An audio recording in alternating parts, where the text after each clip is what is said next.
Okay, so now we're going to proceed to our last topic, which is the inherited disorder. So this inherited disorder can be anything from sickly or having a hard time breathing, or having a hard time, hard time on your health. You're being sickly. So inherited disorder is actually genetically inherited disorders, which are conditions passed from parents to their offsprings in their genes. So it's actually the same thing on the eye color, height, and everything. This inherited disorder is actually being passed on from your parents.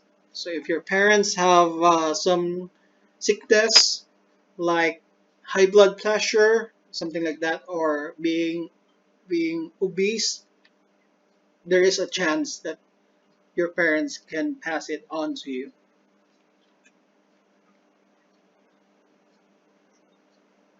So inherited disorders is a disease or a condition. It can be either a dominant or a recessive. Okay, a dominant inherited disorder is expressed if one is present in the gene. So it's actually the same thing as we have discussed about a dominant allele and recessive allele.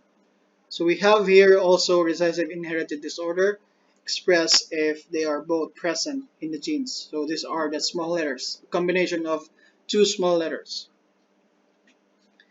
And take note, for a recessive allele or a recessive inherited disorder, the person can be healthy at the same time a carrier. Take note, a carrier. A carrier is something that you can carry uh, from your parents. You don't have the sickness or the disorder, but you can actually carry it. Okay, so a carrier is if a person has one copy of the dominant inherited disorder. Okay, I will be discussing that further later. And one copy of the recessive inherited disorder. So say you have the capital letter, it's always the dominant disorder, and the small letter is the recessive disorder, which has the disease. So if you have both of them in a combination, the capital D and the small d, then you are a carrier. You don't you don't show any symptoms of the disease. Take note. If you are a carrier, you don't show symptoms, but you can actually transfer it to your offsprings. So you can actually carry it and give it to your offsprings from your mom and dad, your father and mother. So suppose your father and mother has high blood pressure or some inherited diseases. You might not get it, but you can actually pass it on to your children. So we'll be discussing the same example in our Punnett Square. So let's say the capital B is a healthy. So the dominant trait, take note, is a healthy gene, and the small letter is a unhealthy gene which has the disease. Okay, so the chances is same thing that we have done in our Punnett Square discussion. So the chances would be there's only 1 out of 4 of this combination that you will have a capital B in both of the combination. So 1 out of 4, the same computation that we did earlier. So therefore, they will have 25% chance to be healthy. Again, our capital B here is the dominant trait. So again, if it's represented either one of them or both of them, the resulting will always be the dominant trait, which is the healthy one. The second chance would be the two capital B and small b. So this is 2 out of 4. Same computation. So it is actually a 50% chance to be healthy. Okay, again, because one of the dominant allele here is present. So the person would be healthy. But take note, he will become carrier because he's carrying the disorder in one of his allele. Okay, he will be carrying the disease even though he is healthy. Okay, take note. And the last chance would be the one with the one that has the disorder. Okay, this one, the combination of two small letters. Overall, you will have a 75% chance of a healthy offspring and a 25% chance that your offspring will have the disease. Otherwise, again, you will have a 50% chance, 50% chance that you will be a carrier, or your son and daughter will have to carry the disorder. Okay, so let's have an example. Calculate and explain the chance of a person inheriting a polydactyly. Polydactyly is a type of disorder if their mother has an allele of PAP and their father has the combination of capital P and small p. Okay, so both have the same allele, and polydactyly is a recessive inherited disorder. Okay, same process that we have done on our Punnett Square discussion. So you put here for your mother, capital letter first, and then small letter first.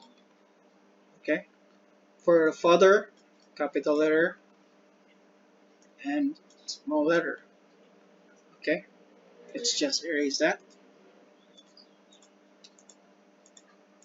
So the next one is you're going to calculate the combination. So calculate the combination of these two, you will get all capital letters. And this one again, you'll get a capital letter and small letter. And combination of this one, capital letter and small letter. And finally, this one. Okay, let's just erase that. Erase that. So finally, you will have small letter and a small letter. Okay, that combination. So the chances, same thing. You need to categorize your result on this square. Then you will have 1 out of 4 for PP, and it turns out to be a healthy because, as you can see here, polydactyly is a recessive. Take note, you need to read the problems carefully. If it is a recessive, then you need two small letters for the polydactyly to come out on your offspring. Okay, so we have two capital letters, so therefore the offspring would be healthy, 1 out of 4. The next one, the 2 out of 4, the capital letter and small letter, and it will be a healthy child, but it will carry the polydactyly disease. And finally, 1 out of 4, or the 25%, will have the disorder, which is the polydactyly disorder. And the chance of, if we go back to the question, you're asked to calculate the chance of a person inheriting the polydactyly. So after doing so, it's actually this one. The chance is this one, the 25% chance that the offspring will have the polydactyly disorder. Okay, so this is actually an example or the picture for the resulting offspring with having the polydactyly disorder. Can have an extra finger. Instead of having 5 fingers, you will have 7 fingers.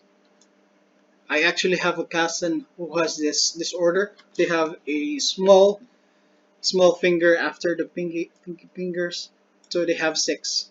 And also it can occur in your foot fingers, right? So another type of disorder is cystic fibrosis. Cystic fibrosis is actually the same as with the coronavirus. When you have the coronavirus, you will develop pneumonia or you're having trouble breathing.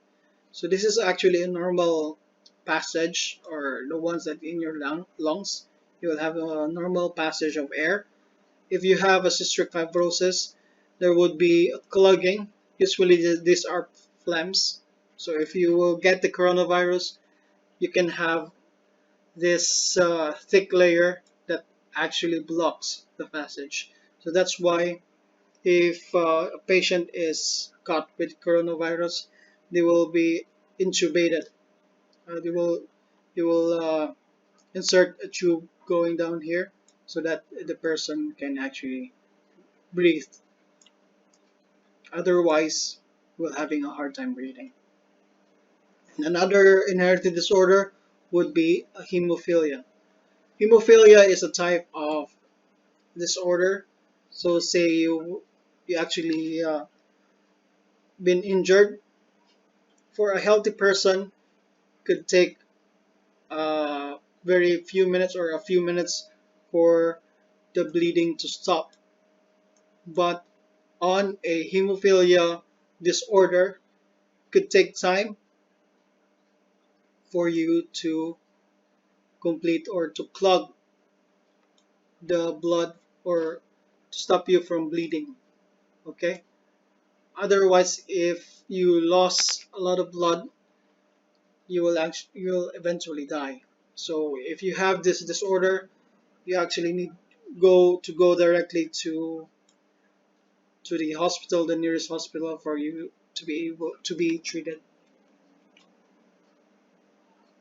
Okay, so that's all for our discussion for this week, and I hope you understand and kindly answer all our um, questions on Google Forms, and I hope you will have a good week for your online class.